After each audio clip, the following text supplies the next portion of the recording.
I feel a need to talk about something that is critical, you all.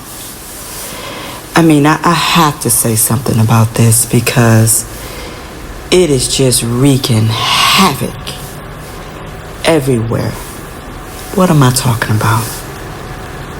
The ego. The ego. And I want to break this down so you all can understand it clearly. Because we all have this. And when it's not in balance, we all can do some messed up things. So listen up. The ego is solely in our mind. It is not in our soul. Its primary purpose is to protect, process things and our experience by describing it, comparing it, and measuring it. This is not a problem when used appropriately, but it is being misused tremendously all over the world, and definitely here in America, the land of milk and honey, the USA. We have it bad, you all. Most of us are using protection from our mind to guard ourselves. We're not sharing who we really are.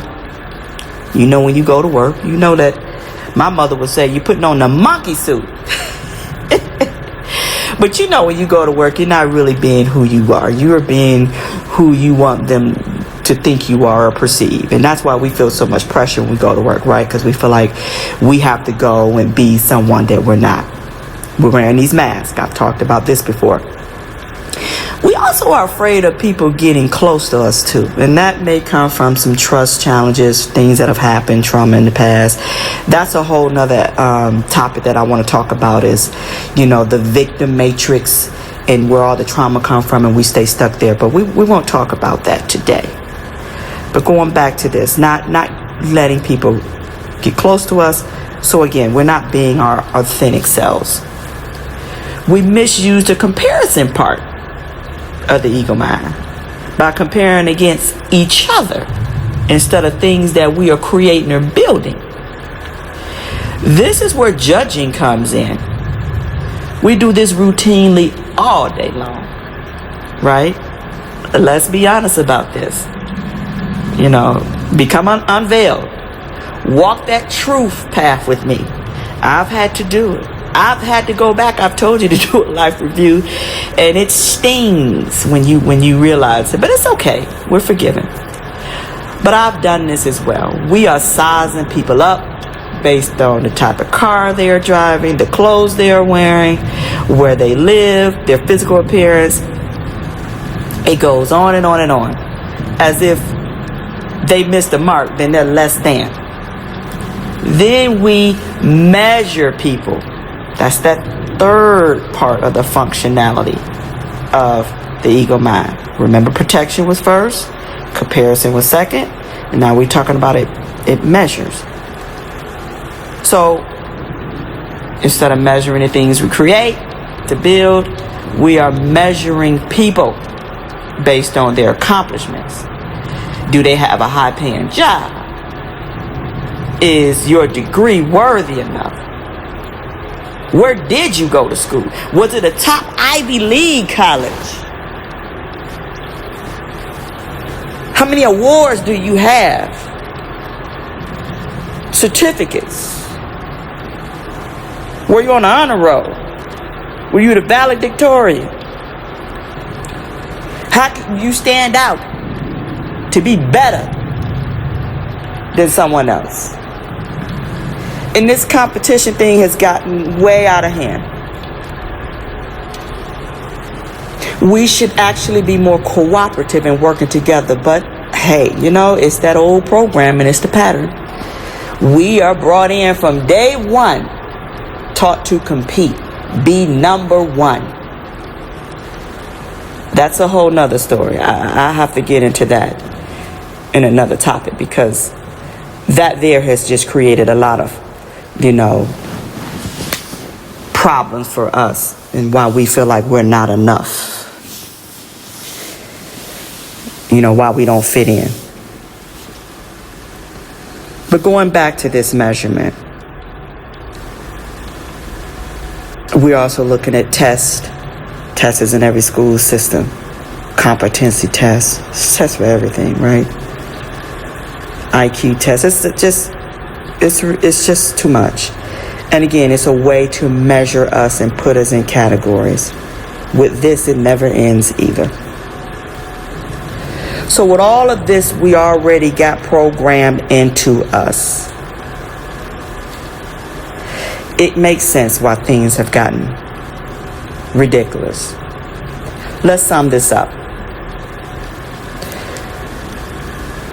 These are not the reasons we were given the beautiful tool of a mind that is located in the brain. We lost direction. We all must take accountability to rebalance. Now, you would not be able to do this overnight because you've been doing this here forever. You're doing this just like when you go up, take a shower every day, or when you eat food. It's just hardwired in you. So when stuff is hardwired in you in such a way, you just can't, even from hearing what I'm talking about, say, okay, now I'm going to change that. No, it's a process. And I'm still working on it, mind you. But I am grateful that I have that awareness now. So the minute that jump in and I'm ready to judge someone or measure someone or compare someone, my intuition, my soul, my inner self says, oh, wait a minute. Stop. Let that pass. Don't do it. Do not put that energy out there. You know better now. When you know more, you can do better. So how do you get to this path? I recommend studying about the ego mind, meditating on it, and clearing your energy related to it. And most importantly, tapping into your true self, your internal navigation system, to glean understanding. I'll leave you with these words from Dalai Lama, a wise Buddhist monk. Some of you may gravitate to the Buddhism teachings. I have. That's one of the things I really enjoy because it really teaches about mindfulness, teaches you how to separate from the mind, separate from the body, get into that deep space in between, which is your soul. And also too, I really appreciate Thich Nhat Hanh, who was a monk that was well renounced and well known all over, and also was, on the right hand side of Martin Luther King. But anyhow, let me go back to the Dalai Lama. The words I want to leave with you, what he said, that it just made me just pause and I was speechless. People were created to be loved. Things were created to be used. The reason why the world is in chaos, because things are being loved and people are being used.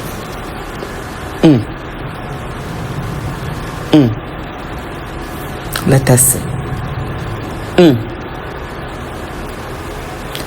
Our ego mind is causing destruction. Collectively, there is a huge lack of or no compassion for one another. We just don't care about anyone but ourselves and maybe some family members. And it brings tears to my eyes because I am a naturally compassionate person. Although there's still an area I'm still growing, but I've naturally always been a compassionate person. I feel people's emotions and I just can't go to sleep when I know something is wrong. I want to help. So ask yourself this question and I'll let you go. Are you on the loving side? And if not, there is spiritual homework to do. But guess what? We love you through it.